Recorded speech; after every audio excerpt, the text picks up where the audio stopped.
अगर आज के टाइम में आप टीवी ओपन करते हो तो हर तरफ आपको एक ही तरह की न्यूज़ सुनाई देगी। कंजम्पशन वीक है, डिमांड स्लो डाउन है, इंडिया का जो मिडिल क्लास है वो प्रेशर में है। लेकिन फिर आपको एक और चीज़ सुनाई देगी जो बिल्कुल ही डिफरेंट होगी इस कहानी से। वो ये कि luxury hotels record price charge कर रहे हैं, premium fashion brands double digit में ग्रो कर रहे हैं और ब्रांडेड फुटवेयर कंपनीज 1000 से भी ज़्यादा अपने आउटलेट्स खोल रही है। तो सवाल आता है कि आखिर पैसा जा कहाँ रहा है? क्या इंडिया में सच में स्लो डाउन है या इंडिया का एक तबका बहुत स्पीड से अमीर बन रहा है? और अगर ये बात सच है तो फिर आज की वीडियो में मैं ऐसी 3 कंपनियां आप लोगों से डिस्कस करने वाला हूं जो कि इंडिया का जो एफ्लुएंट पॉपुलेशन की ग्रोथ हो रही है, साथ ही जो प्रीमियराइजेशन का ट्रेंड हो रहा है, इसकी डायरेक्ट बेनिफिशियरी ये कंपनियां बन सकती है। शुरुआत करते हैं वीडियो की।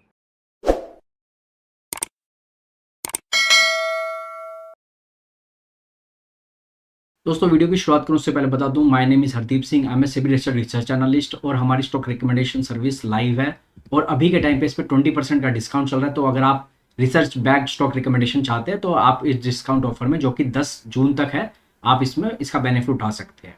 तो सबसे पहली कंपनी आती है लीला पैलेसेस। दोस्तों लीला के बिजनेस का जो कोर मोट है वो ये है कि एक तो ये प्योर प्ले है लग्जरी होटल्स और रिसोर्ट्स की अगर आप बात करते हो, और जिस तरह से इंडिया में डिमांड और सप्लाई का वीक के टाइम पे मिसमैच है, सप्लाई सिर्फ 5% के कैगर से बढ़ रही है, लेकिन इंडिया में मिलियनर्स की बात करोगे तो वो नंबर 17% के कैगर से बढ़ रहा है और द लीला ब्रांड काफी स्ट्रॉन्ग है और हाईएस्ट गेस्ट सेटिस्फैक्शन रेटिंग इसको मिली हुई है। तो ये एक प्योर प्ले अगर आप लग्जरी हॉस्पिटैलिटी सेक्टर को देखते हो। आप देख सकते हो कि अभी इनकी ऑलरेडी 15 प्रॉपर्टीज ऑपरेशन है और लगभग 9 प्रॉपर्टीज इनकी पाइपलाइन में है। अब अगर हाल फिलहाल की बिजनेस की करंट डेवलपमेंट्स की बात करोगे तो रेवेन्यू ऑलमोस्ट 3 साल में डबल हो चुका है। काफी अच्छा रेवेन्यू का ट्रेंड रहा है पिछले 2023 से अगर आप इसको कंपेयर करोगे तो। और अभी के टाइम पे मार्जिन भी, जो कंपनी 44% की मार्जिन करती थी, तो लगातार कंपनी के मार्जिन इंप्रूव होते हुए 48% के करीब पहुंच गए। अभी अब लेटेस्ट क्वार्टर के जो इनके रिजल्ट्स आए थे Q4 के FY26 के, अभी रिसेंट में कंपनी ने 4 नए होटल्स ऐड किए, तो ये भी अपने आप में काफी स्पीड से जो एक्सपेंशन की स्टोरी है उसको दिखाता है। इन्होंने मुंबई, बीकेसी, दुबई, जैसलमेर और कुर्ग में अपने 4 होटल्स एंड रिसोर्ट्स अभी स्टार्ट किए FY26 में ही।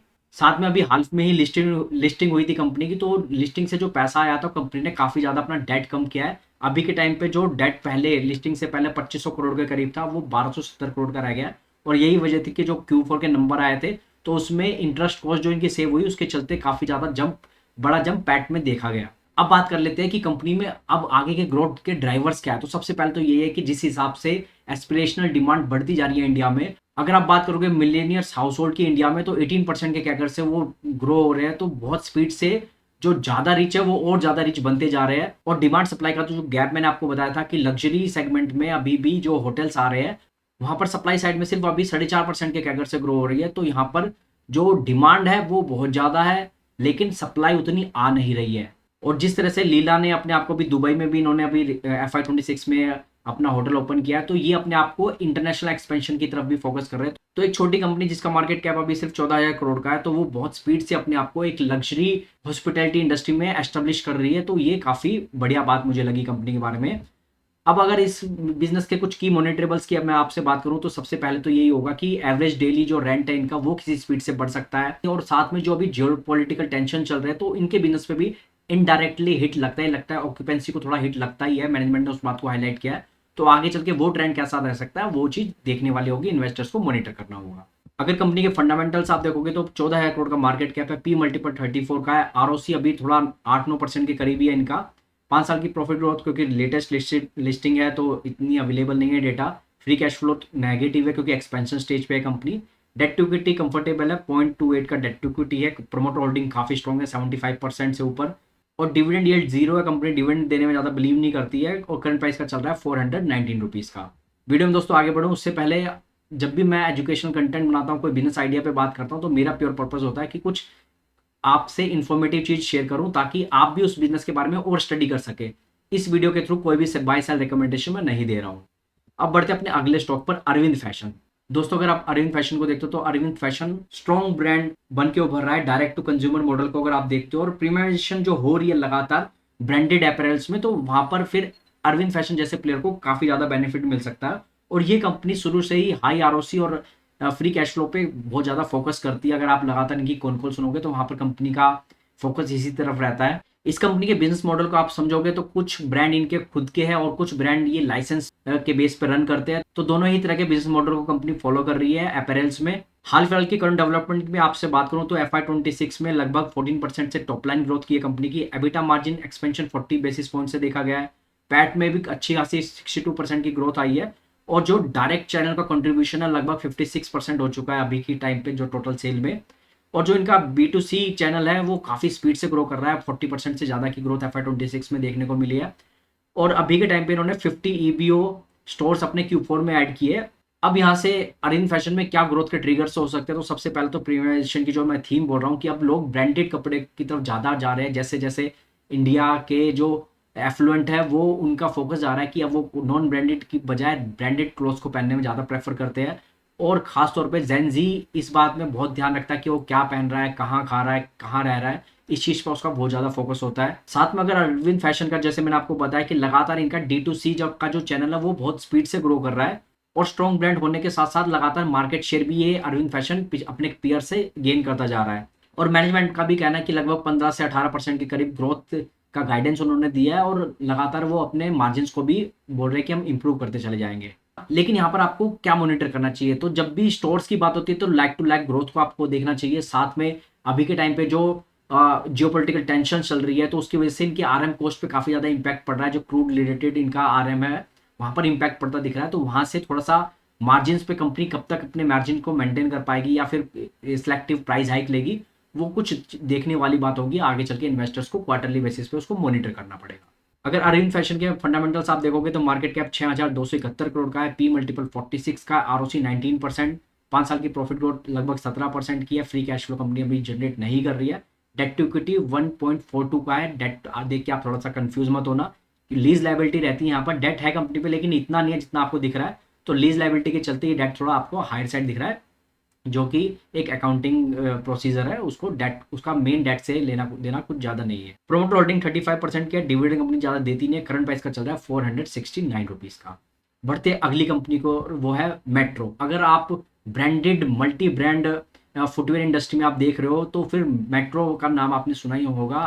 राकेश झुंझुनवाला जी ने काफ़ी पहले से इस कंपनी में इन्वेस्ट किया हुआ था। ये इंडिया का लार्जेस्ट ब्रांडेड फुटवेयर रिटेलर है और लगभग 1000 से ज़्यादा का स्टोर इनकी ऑलरेडी हो चुकी है और लगभग 221 सिटीज़ में ये स्टोर्स फैले हुए हैं।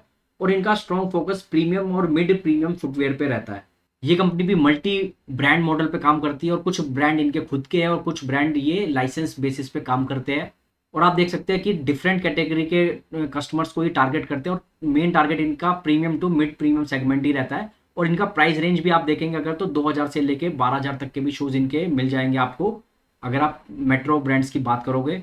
तो करंट की डेवलपमेंट्स पे अगर बात करें तो काफ़ी टाइम से फुटवेयर इंडस्ट्री बहुत सफ़र कर रही थी। Raw material prices, demand slow down, काफ़ी दिक्कतें, काफ़ी हेडविंड्स थे इनके बिजनेस में। लेकिन इस क्वार्टर में कंपनी ने काफ़ी अच्छी इंप्रूवमेंट दिखाई है और कंपनी ने लगभग टॉप लाइन में 14% का ग्रोथ दिखाया है। एबिटा मार्जिन भी अब 30% से ऊपर आ रहे हैं। और जो ई कॉमर्स का रेवेन्यू वो लगभग 39% का आया अगर आप बात करोगे FY26 की। और Q4 में जो डिजिटल कॉमर्स का रेवेन्यू था वो 53% से ग्रो किया है कंपनी का। और कंपनी ने FY26 में लगभग अपने 1000 स्टोर्स का जो टारगेट था उनका उसको उस माइलस्टोन को क्रॉस कर लिया है। और अगर नेट बेसिस पे देखोगे तो लगभग 124 स्टोर्स उन्होंने FY26 में ऐड किए हैं। इस कंपनी की हाल फिलहाल में मैंने कॉनकॉल भी कवर की थी तो वहाँ से भी मैंने काफ़ी कुछ इनसाइट्स अपने, क्योंकि मैं कॉनकॉल की इनसाइट्स टेलीग्राम चैनल पे शेयर करता रहता हूँ तो वहाँ पर मैंने शेयर किया था। अगर आप अभी तक जुड़े नहीं हैं तो आप या तो इन्वेस्टो सर्च कर लीजिए टेलीग्राम पे या फिर लिंक आपको डिस्क्रिप्शन मिल जाएगा, वहाँ से भी टेलीग्राम को फॉलो कर सकते हैं। बहुत सी इंटरेस्टिंग कंपनीज की कॉनकॉल मैं वहाँ शेयर करते रहता हूँ। की टेक अवेज और माई व्यू, मेरा व्यू क्या है उस पर, वो उसके बाद डिटेल में भी वहाँ पर रहता है। तो आप जैसा आपका मन करे, आपको शॉर्ट में पढ़ना है, की टेक अवेज पढ़ना है, या मैं क्या सोच रहा हूँ उस कंपनी को लेके, या फिर डिटेल में उसके इनसाइट्स की इस क्वार्टर में क्या हुआ, तो आप उसको पढ़ सकते हैं। तो इसके में आप देखोगे कि जो रियल ग्रोथ इमर्जिंग निकल के आ रहे हैं, जो कहाँ से ग्रोथ आएगी, तो फीला, फुट लोकर, क्लार्क से इनकी मेन ग्रोथ निकल के आ सकती है। FY26 रिकवरी का साल था इनके लिए और खासतौर पर जो इन्होंने 1000 आउटलेट्स का अपना टारगेट पूरा किया। मैनेजमेंट यहाँ से बोल रहा है कि 15% का ग्रोथ का गाइडेंस यहाँ से सस्टेन कर सकता है लॉन्ग टर्म में। हालांकि शॉर्ट टर्म में इनको जो RM कॉस्ट का इन्फ्लेशन है वो परेशान कर सकता है, साथ में जो BI से रिलेटेड चैलेंजेस है वो भी मेंटेन रह सकते हैं, थोड़ा परेशान कंपनी को कर सकते हैं। अब मेट्रो ब्रांड में आगे की ग्रोथ के लीवर क्या दिख रहे हैं, तो सबसे पहले तो जो फुटवेयर इंडस्ट्री में अब ये प्रीमियमाइजेशन हो रहा है, अब लोग बेटर पहनना पसंद कर रहे हैं, बेटर शूज प्रेफर कर रहे हैं, तो ये प्रीमियमाइजेशन इस कंपनी को हेल्प करेगा। साथ ही ब्रांडेड फुटवेयर का जो पेनिट्रेशन है वो काफी कम था, वो भी काफी स्पीड से बढ़ता जा रहा है। और जो ये डिजिटल ट्रेंड चल रहा है उसके चलते भी इस कंपनी को बूस्ट मिलता दिख रहा है अपनी सेल में। और कंपनी बोल रही है कि लगातार हम नई नई सिटीज़ में एक्सपेंशन भी करते रहेंगे, तो वो भी मेट्रो ब्रांड के लिए काफ़ी एक ग्रोथ का ट्रिगर साबित होगा। जिस स्पीड से लगातार ये एक्सपेंशन करते जा रहे हैं, तो वो आने वाले टाइम में देखना होगा कि ये एक्सपेंशन किस स्पीड से आगे भी मेंटेन रहता है मोमेंटम।